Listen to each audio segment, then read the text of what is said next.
Saratoga 1777. This is a game about the famous campaign of the American Revolutionary War. It is a game for 2 players and it is a block war game. That means military units are represented by wooden blocks with stickers on them to indicate the various capabilities of the units. For 2 players, also playable solitaire with the loss of some fog of war, and maybe you need to do a couple of other adjustments, but definitely doable. 2 players, 1 player will control the British forces that are actually trying to win the war in one quick and daring move. They're coming in force down from Canada, trying to penetrate deep into enemy territories. Of course, for them, it's not enemy. In their opinion, is like, it's our territory. Just these ungrateful colonials don't get it. And the American rebels don't agree with that idea, and they're trying to delay the advance of the massive British armies for as long as possible until they can get reinforcements, until maybe they can take advantage of the problems that the British have in supplying their forces. So let me show you how the game works. This is the board of the game. It is a mounted board. It represents the area of the confrontation. We have a turn track, an action point track, boxes to hold reinforcements, and then we have holding boxes. They are named after different commanders.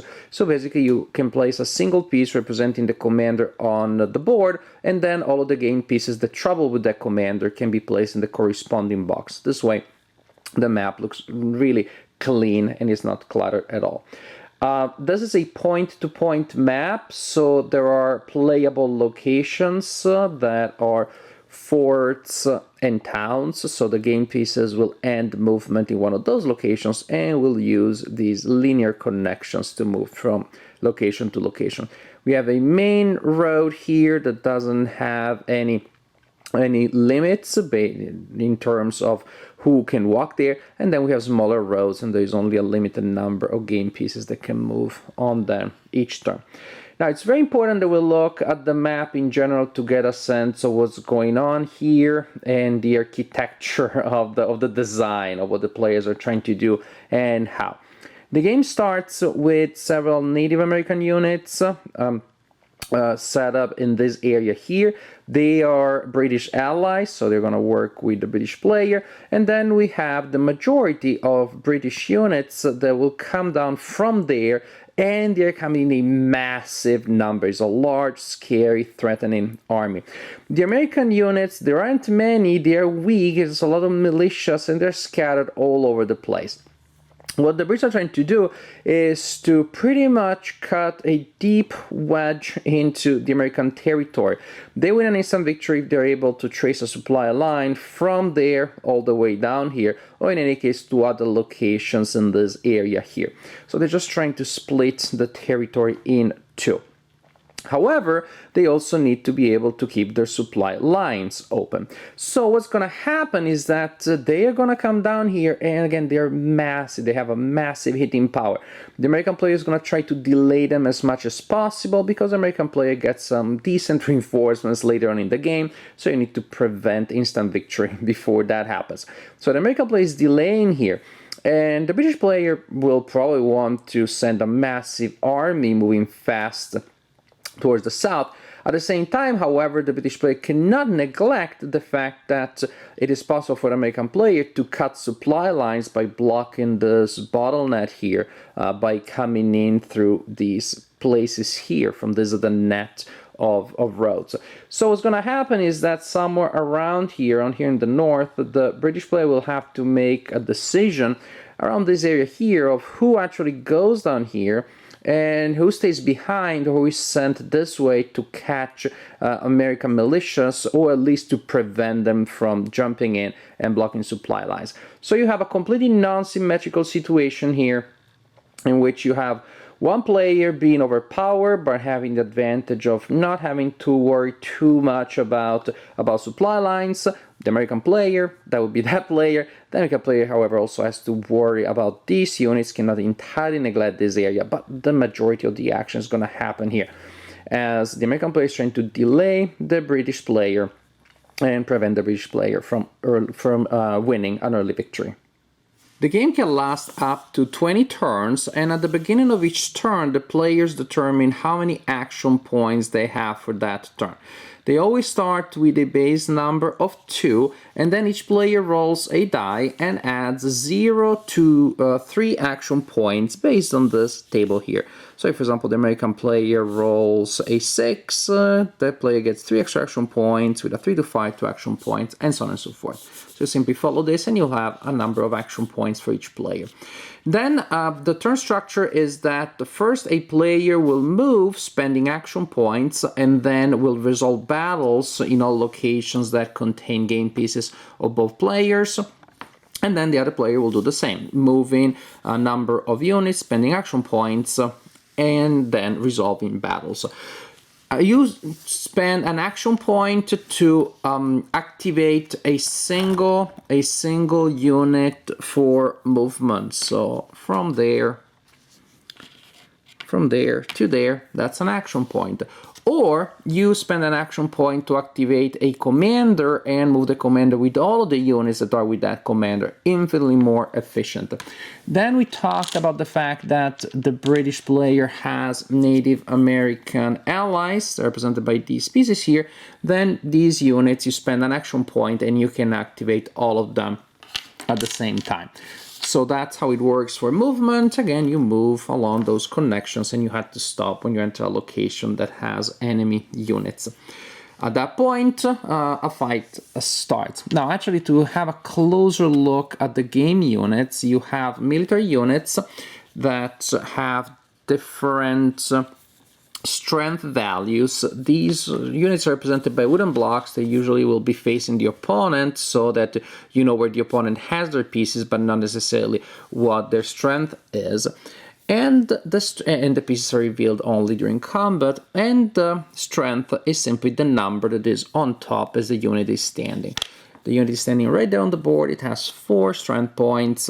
It takes a hit, then we rotate, and now it has only 3, and now it has only 2. If it gains reinforces, it goes back to 3, and so on and so forth. And this is how it works, like pretty much in every block game, and this is obviously a block game. So this is for the military units. The commanders look a little bit different. They have a number here at the bottom that represents their movement value, and then a number on top which represents the number of units that they can command. That is the number of other units that can move with them for a single action point. So after movement, if there are game pieces of both players in a location, you need to resolve a battle there. And to do so, you will usually use the battle board. There's an exception if one side has 3 or more units and the other side doesn't, so they have only 1 or 2, then the side with 3 pretty much steamrolls over the other ones. It's an overrun, and so the other side simply takes damage and has to move away. If you have both players have fewer than 3 military units, then you will simply use only the central area of the battle board. In truth, you don't even need the battle board. You use the battle board mainly when both players have at least three game pieces, military units in the fight. The battle board is divided in 2 areas, one for each players, and these areas are then divided in 4 zones. Each area has a left, a center, a right, and a reserve. So at the beginning of the battle, you will place your game units that you have there in different positions. You need to place one in each, at least one in the left, one in the center, one in the right, and if you have them, you can place them in reserve, and the opponent will do exactly the same. Then we reveal the game pieces and the battle is ready to start. Basically, what we do here is that players can choose what to do with their units in each round of combat. In a round of combat, a unit can move or can fire. Moving is particularly important when you're moving maybe from an area to the reserve or from the reserve to an area. This is because in order to win a battle, you're trying to empty a sector of the opponent. That also means that you're trying to move units around so that you do not have an empty sector, even if that may thin the line entirely. You may also choose, instead of firing or moving within the battle board, to withdraw, which is an orderly retreat, in which case you will take some damage. Each infantry of the opponents get to attack you with one die per infantry, which is better than if one of your sectors is emptied, then you lose the battle, then you have to do a full retreat, in which case each infantry of the opponent gets to attack you at full strength, not with a single die. In fact, talking about attack, what happens here is that a unit that elects to attack will roll a number of dice equal to their actual strength, say 2 for that unit right now. You roll them and inflict a hit on the opponent based on the number to hit, on the target number. Different units have different target numbers that are conveniently also written here and display right on the board. Very good idea. So, for example, regular infantry will hit only when it rolls a 6. Light infantry, artillery when it rolls a 5 or a 6.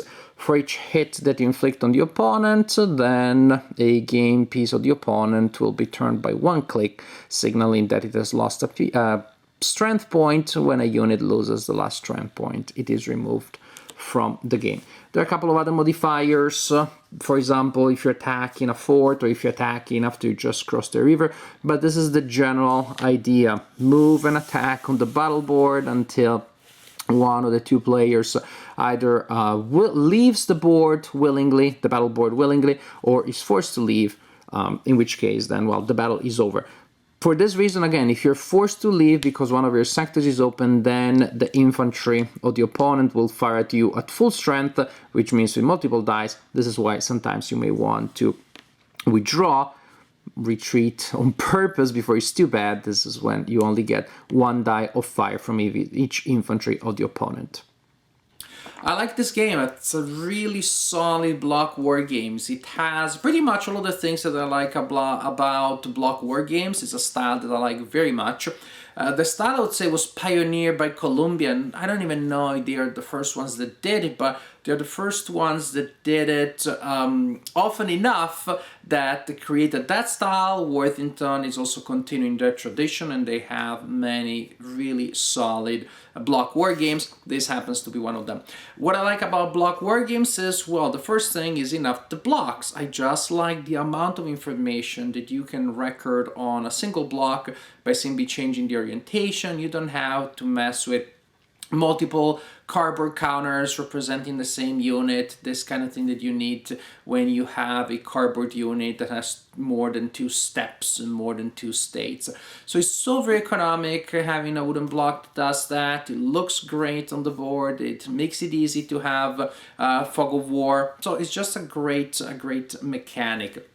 Also, I like the fact that it's not intrinsic to blocks, but traditionally block war games tend to be simple, tend to have 6, 8, 10 pages of rules, and Saratoga 1777 is no exception.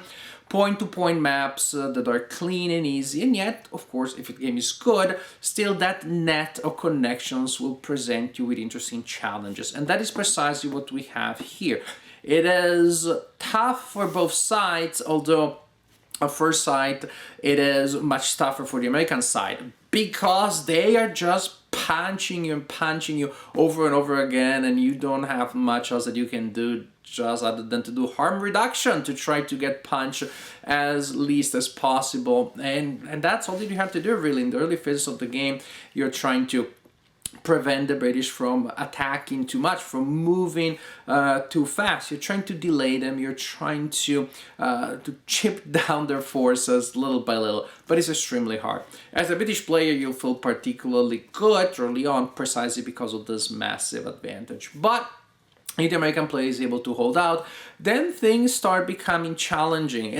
I like when in war games you have a side that almost makes it, and then a daring advance starts slowing down fast. Sometimes he stops at a screeching halt. And this is what you have here. The British player starts in such a strong position. Then you realize that as you're getting close to that automatic victory, your army is much weaker than it was before. Your supply lines now are threatened.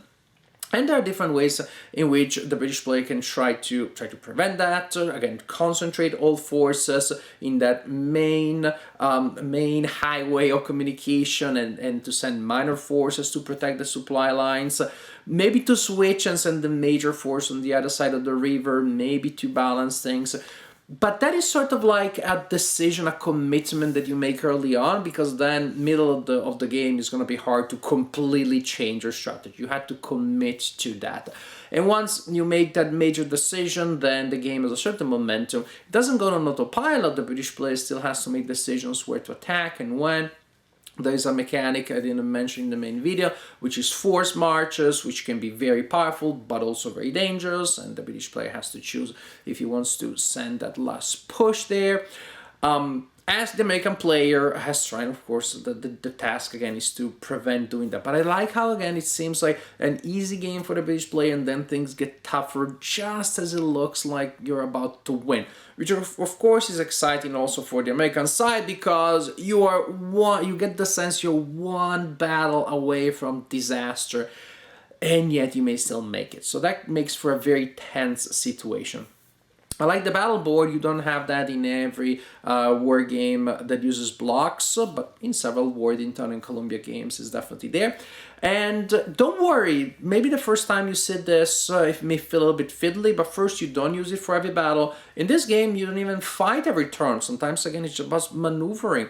And then when the battle happens, it's particularly satisfying. It's not too fiddly to set it up, but it's fun to see, again, how you have to balance your forces, people that scramble around to try to fill in the gaps, how the line thins out and you're trying to punch your way through a sector. It definitely adds a lot of interesting elements. Again, there are a couple of other battle elements I didn't mention. I wanted to give you the general concepts, but definitely battle resolution is very satisfying. One thing maybe about replay value. On one hand, great replay value because it's almost two different games for the Americans and for the British. The objectives, the means, the resources are so completely different.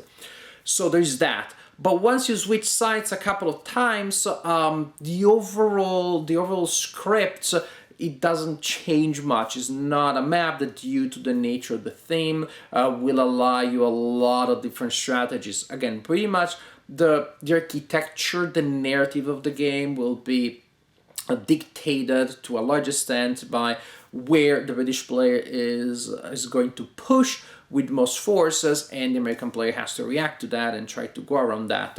But pretty much, in order to win, the British player has to go down there. There are two main areas to work with, one more of a net, one more of a highway.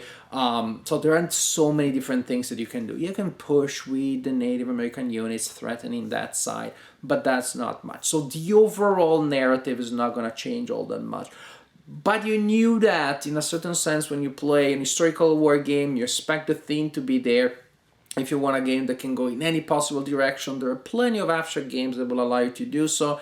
Here, gameplay is going to be tied to the theme, which, if you decided to pick up a game about Saratoga 1777, is exactly what you want. So on one hand, there is probably a limitation of replay value that comes from the connection between the mechanics, the map, and the theme. On the other hand, of course, if you want a game that has an historical element to it and gives you a sense of the event and the dynamics of the event and the challenges faced by the people in the event, then that cost that you pay in terms of replay value is probably not going to be a deal breaker.